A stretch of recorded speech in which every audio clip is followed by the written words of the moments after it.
राधे गोविंदा, भजो राधे राधे गोविंदा, राधे राधे गोविंदा, गोविंदा गोविंदा गोविंदा, राधे राधे गोविंदा, गोविंदा गोविंदा गोविंदा, राधे राधे गोविंदा, राधे गोविंदा, राधे गोविंदा, राधे गोविंदा, राधे गोविंदा, राधे राधे गोविंदा, राधे राधे गोविंदा। सभी भक्त लोग देखिएगा, हमें तो भगवान ने ऐसे भक्त दिए सेवा का मौका करने के लिए जो कम से कम 1-1.25 घंटा एकाग्रचित होकर सुन पाते हैं। अब आपका मन एकाग्र होता है कि नहीं होता वो आप बहुत भली प्रकार जानते होंगे। उसके लिए मैं जानता हूं लेकिन कहूंगा नहीं, ये भी आपको बता दूं, मैं जानता हूं लेकिन कहूंगा नहीं। बस आप इतना देख लीजिए कि भगवान 24 घंटे आपको देख रहा है। इस 1.25 घंटे में भी आप कितना एकाग्र रहते हो ये भी भगवान आपको देखता है। हमारी साधना की उन्नति कहाँ टिकी हुई है?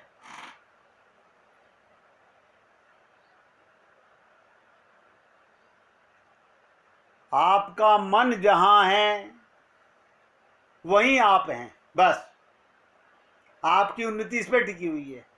आपका मन सत्संग में है। सच्ची बताएं, हमारा मन तो कहीं गया हुआ था तो आप यहाँ नहीं थे, आपकी प्रेजेंस यहाँ नहीं लगेगी, आपकी उन्नति नहीं हुई। जितनी देर मन आपका सत्संग को, भगवान को छोड़कर कहीं गया, उतनी देर आप डूब गए। उन्नति नहीं अवनति हो गई है। इस बात को गांठ मार कर याद कर लो। यहां बैठे हुए आप, यदि ध्यान से सुनो, आप यहां बैठे हुए अगर कलकत्ते की दुकान पर चिंतन करते हो तो आप असल में कलकत्ते में ही हो। इसी प्रकार यदि शरीर यहाँ है, आपका शरीर तो सत्संग में बैठा हुआ है, पर मन शरीर को छोड़कर अगर आपका कहीं और गया, देखिएगा हमें वृंदावन जाना होता है, हम यहीं आंखें बंद करते हैं, अपने मन को बरसाना ले जाते हैं, वृंदावन ले जाते हैं, जहां मन वहां की लीला देखते हैं तो आपका मन वृंदावन धाम में पहुंच जाता है। वरना लोग वृंदावन में रह करके भी वृंदावन में वास नहीं करते। आपको पता है ये शरीर का चोला प्रारब्ध से मिला है। ये चोला बड़ा अनमोल मिलता है मुश्किल से, और उससे भी मुश्किल सतगुरु का मिलना है।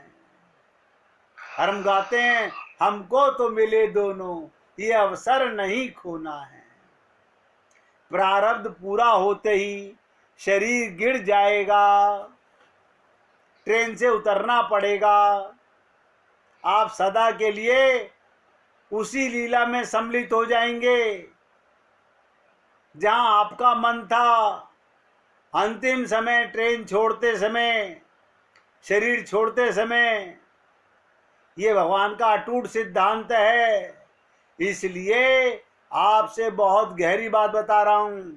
हर पल हर क्षण की ध्यान में रखना सदा, भगवान रहते साथ में। इंद्रियों से संसार का काम करते रहो। इंद्रियों से संसार का काम करते रहो, लेकिन अपना मन अपने प्रभु और अपने गुरु के साथ में रखो, यानी भगवान के परिवार में रखो। बस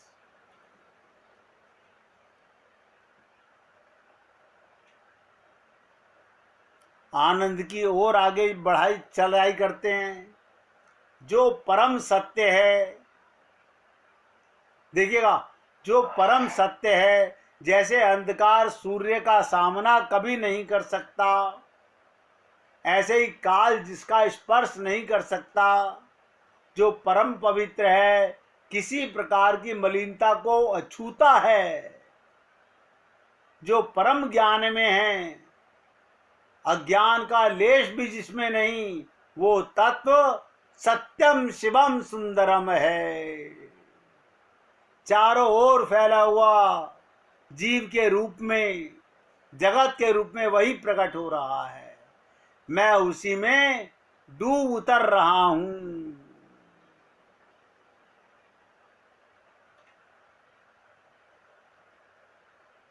लोग अक्सर क्या देखा गया है, परेशानियां तुम्हारे सामने आती हैं जिनमें तुम उलझे रहते हो, जिनके बारे में तुम अनुभव करते हो, जिनकी जटिलता असीम है, वे कुछ भी नहीं है, वो परीक्षा है तुम्हारी।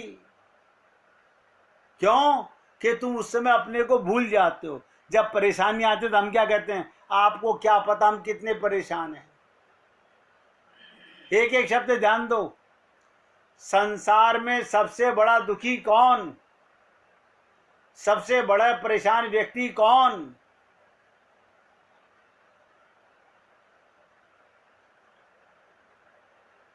जब तुम अपने आप को आत्मा भूल जाते हो, परमात्मा का सनातन अंश भूल जाते हो, अपने को शरीर मानने लगते हो, तब तुम परेशानियों में घिर जाते हो। आप बताइएगा, छोटी छोटी परेशानियां संसार में आती हैं, सदा आती हैं। तुम सड़क पर जाकर खड़े हुए, टैक्सी बुक की, टैक्सी नहीं आ रही, अब आप परेशान हो रहे हो, आप परेशान हो रहे हो। आप अपने घर की चाबी नहीं, ताला खुल रहा, आप परेशान हो रहे हो। बताओ, अंदर कारण क्या है? केवल शरीर मान के जीव परेशान है, वरना परेशानी का कोई कारण नहीं है। संसार की ऐसी कोई शक्ति नहीं जो तुम्हें बांध सके। तुम स्वतंत्रता से परमात्मा की शक्ति का आश्रय लेकर आगे बढ़ो, सफलता अवश्यंभावी है। परमात्मा की भक्ति अवश्य तुम्हें नसीब होगी, मगर डरो मत। इस शरीर के, ध्यान से सुनो, जैसे रेजिग्नेशन लेटर, संविदा तैयार करके जेब में रखो। इस शरीर को छोड़ने का, इस परिवार को छोड़ने का, इस मकान को छोड़ने का, ये रेजिग्नेशन लेटर सदा अपने साथ में रखो। लोग कहते हैं हमारे से ये मोहल्ला नहीं छोड़ा जा रहा, हमसे परिवार नहीं छोड़ा जा रहा, हमसे मकान नहीं छोड़ा जा रहा। अरे मूर्खो, एक दिन ये शरीर भी छोड़ना पड़ेगा, ये भूल जाते हो। तुमने अनंत शरीर, अनंत परिवार, अनंत मकान छोड़े हैं, लेकिन अज्ञानता के कारण हम दुखी हो जाते हैं, परेशान हो जाते हैं, टेंशन में हो जाते हैं। देखो कमाल की बात,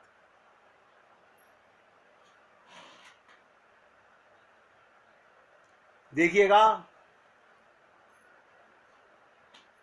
अमूल्य दान कुरुक्षेत्र युद्ध में कुरुक्षेत्र के युद्ध में विजय पाने की खुशी में पांडवों ने कहाँ विजय पाई? कुरुक्षेत्र के युद्ध में। सबको पता है कि युद्ध क्षेत्र में कौन जीता, कौरव के पांडव? आप कहेंगे पांडव जीते। उन्होंने राजसू यज्ञ किया। क्या किया उन्होंने? राजसू यज्ञ किया। दूर दूर से हजारों लोगों को बड़े पैमाने पर दान दिया गया। यज्ञ समाप्त होने पर चारों तरफ पांडवों की जय जयकार हो रही थी।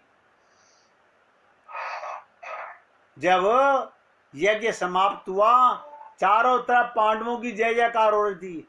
5 पांडव तथा श्री कृष्ण यज्ञ की सफलता की चर्चा में मग्न थे। 5 पांडव भगवान श्री कृष्ण के साथ, हमारा यज्ञ सफल हो गया।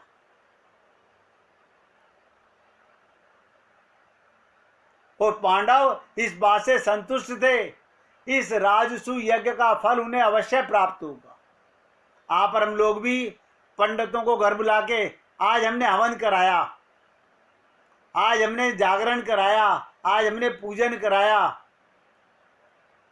बहुत खुश होते हैं। हम लोग बड़े खुश होते हैं। सब भली प्रकार से निपट गया, सबको खूब दान दिया, सबको खूब भोजन कराया, जो हम चाहते थे। अब देखिएगा, ये सबसे बड़े यज्ञ की बात बता रहा हूं, जहां भगवान मौजूद थे। भगवान ने सोचा, अगर मैं कुछ बोलूंगा तो पांडवों को बुरा लगेगा। एक एक शब्द ध्यान देना। सारे लोग अपनी अज्ञानता के बारे में सोचिएगा। आप और हम लोग छोटे छोटे कार्य करा के बड़े खुश हो जाते हैं। हाँ, ये काम तो हो गया, हम लोग समझते ये सफल हो गए हम। तो भगवान श्री कृष्ण ने सोचा, पांडवों को कैसे बताऊं कि तुम कितने सफल हुए हो।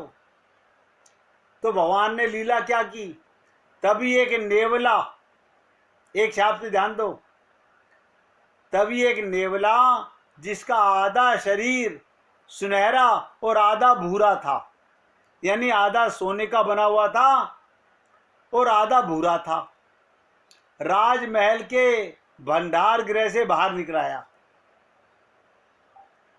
और यज्ञ भूमि पर, ध्यान दीजिएगा, यज्ञ भूमि पर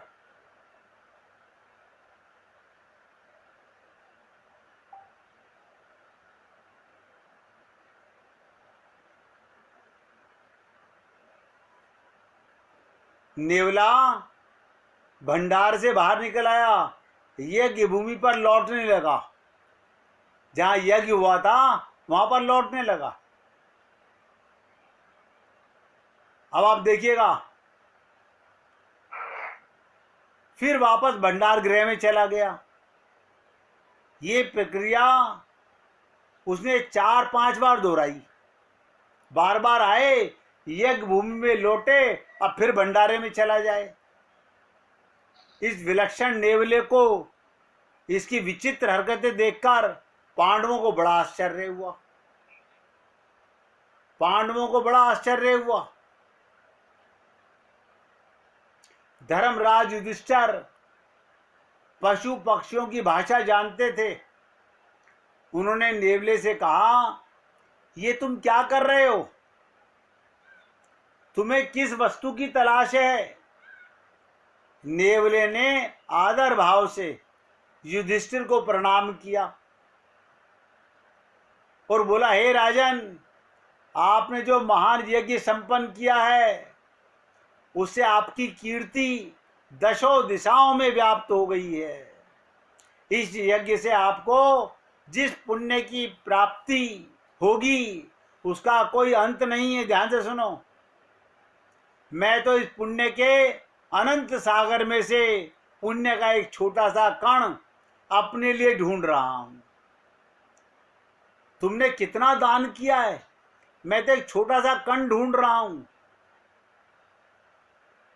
अब युधिष्ठिर सोचने लगा, ये नेवला मुझे क्या कह रहा है? लोग झूठ कहते हैं, इससे वैभवशाली यज्ञ नहीं कभी हुआ। देखिए नेवला कह रहा है, और आप और हम लोग फूले नहीं समाते हैं। हमने कितना बड़ा यज्ञ कर लिया, कितना बड़ा काम कर लिया।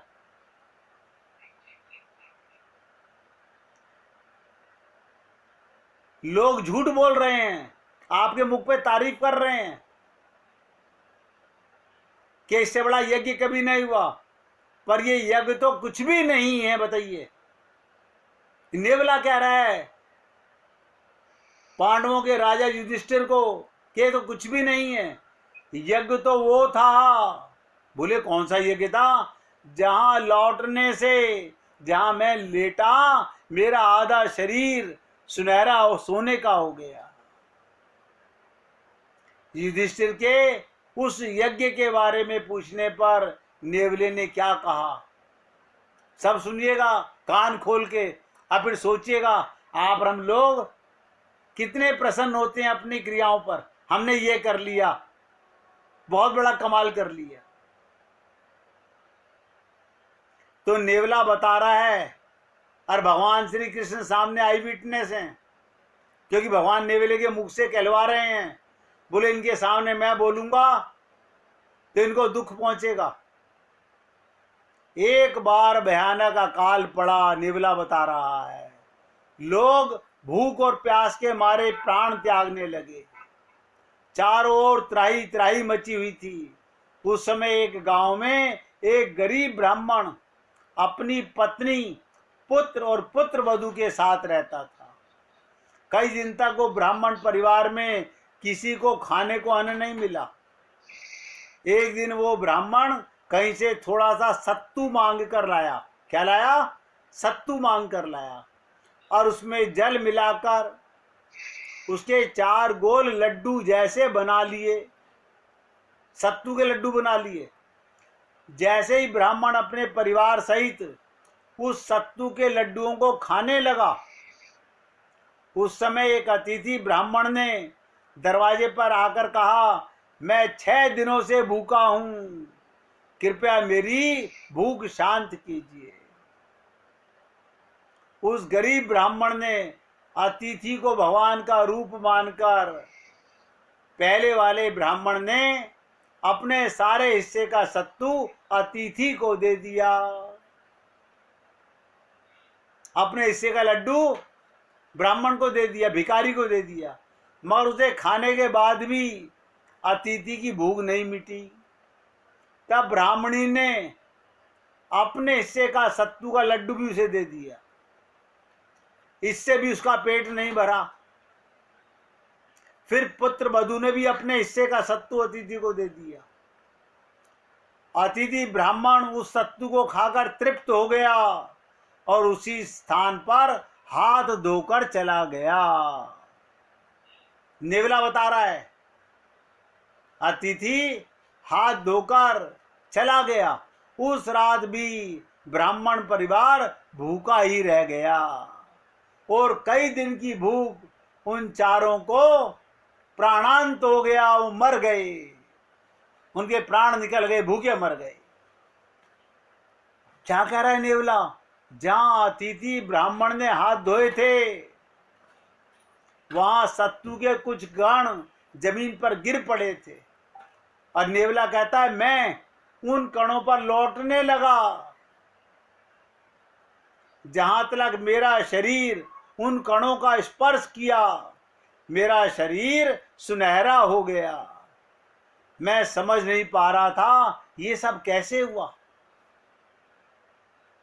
इस सत्तू में ऐसा क्या था कि मेरा आधा शरीर सोने का बन गया। तो नेवला एक ऋषि के पास पहुंचा और उन्हें सारा वृतांत सुनाकर ये जानने की जिज्ञासा प्रकट की, मेरे शरीर का आधा भाग सोने का कैसे हो गया। तो ऋषि ने अपने ज्ञान के बल पर घटना को जान गए और बोले, जिस समय तुम लेटे हुए थे उस स्थान पर सत्तू का थोड़ा सा अंश बिखरा हुआ था। वो चमत्कारिक सत्तू तुम्हारे शरीर के जिस जिस भाग पर लगा वो शरीर तुम्हारा सोने का बन गया। इस पर मैंने ऋषि से कहा, कृपया मेरे शरीर के शेष भाग को भी सोने का बनाने का कोई कारण बताओ। तो ऋषि ने कहा, उस परिवार ने धर्म और मानवता के लिए अपने प्राणों का बलिदान किया, यही कारण है उसके बचे हुए अन्न में इतना प्रभाव उत्पन्न हो गया। उसके स्पर्श मात्र से तुम्हारा आधा शरीर सोने का हो गया। और क्या कहा, भविष्य में यदि कोई व्यक्ति उस परिवार की भांति धर्मपूर्ण कार्य करेगा, आज आप और हम लोग सब धर्मपूर्ण कार्य करते हैं, और उसके बचे हुए अन्न के प्रभाव से तुम्हारा शेष शरीर भी सोने का हो जाएगा। तो नेवला कह रहा है, तब से मैं सारी दुनिया में घूमता फिरता हूं कि वैसा यज्ञ कहीं हो, लेकिन वैसा कहीं देखने को नहीं मिला। इसलिए मेरा आधा शरीर आज तक भूरा रह गया। जब मैंने आपके राजस्व यज्ञ के बारे में सुना तो सोचा, आपने इस यज्ञ में अपार संपदा निर्धनों को बांध दी है और लाखों भूखों को भोजन कराया है। उसके प्रताप से मेरा शेष आधा शरीर भी सोने का हो जाएगा। ये सोचकर मैं बार बार आपकी यज्ञ भूमि में आकर धरती पर लौट रहा था, किंतु मेरा शरीर तो पहले की भांति। नेवले की बात सुनकर युधिष्ठिर बहुत लज्जित हुए। सोचिएगा, उनको आंसू आ गए, हम फूले नहीं समा रहे थे। अब सामने कौन बैठे हैं? भगवान श्री कृष्ण ने युधिष्ठिर को जब इस प्रकार चिंता मग्न देखा तो बोले, ये सत्य है, आपका यज्ञ अपने में अद्वितीय था, जिसमें आप लोगों ने असंख्य भूखे व्यक्तियों को भूख शांत की, किंतु निसंदेह उस परिवार का दान आपके यज्ञ से बड़ा है, जिन्होंने प्राण त्याग दिए एक ब्राह्मण का पेट भरने के लिए। जब उनके पास कुछ नहीं था, अपने प्राणों को संकट में डालकर भी उस परिवार ने अपने पास उपलब्ध सारी सामग्री अतिथि भूखे ब्राह्मण को दे दी। आपके पास बहुत कुछ होते हुए भी आपने उसमें से कुछ ही भाग दान किया है, अतः आपका दान उस परिवार के अमूल्य दान की तुलना में पासंग भर भी नहीं है। भगवान श्री कृष्ण की ये बातें सुनकर सभी पांडवों को समझ में आ गया कि दान, यज्ञ, तप आदि में आडंबर होने से कोई फल नहीं मिलता, नतीजा ठन ठन गोपाल मिलने वाला है। इसलिए सदैव ईमानदारी से अपने पैसे का भक्ति के मार्ग पर प्रयोग कीजिए।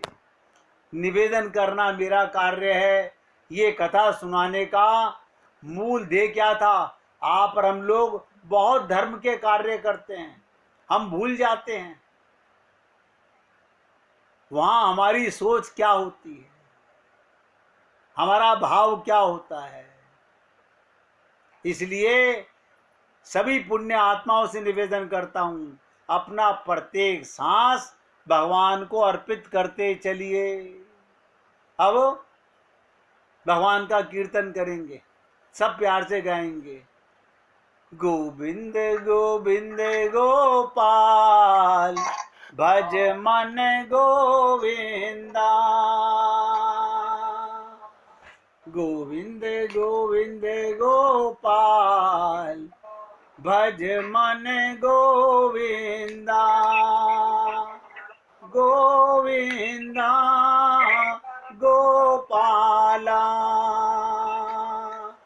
गोविंदा गोपाला, गोविंद गोविंद गोपाल भज मन गोविंदा, गोविंद गोविंद गोपाल भज मन गोविंदा, गोविंदा गोपाला गोविंदा गोपाला गोविंद गोविंद गोपाल भज मन गोविंदा गोविंद गोविंद गोपाल भज मन गोविंदा बोलिए वृंदावन बिहारी लाल की जय जय जय श्री राधे जय जय श्री राधे बोलिए लाल जी का मंगल हो सभी भक्तों का मंगल हो सबको राधे राधे भैया राधे राधे जी, सबको राधे राधे जी राधे राधे।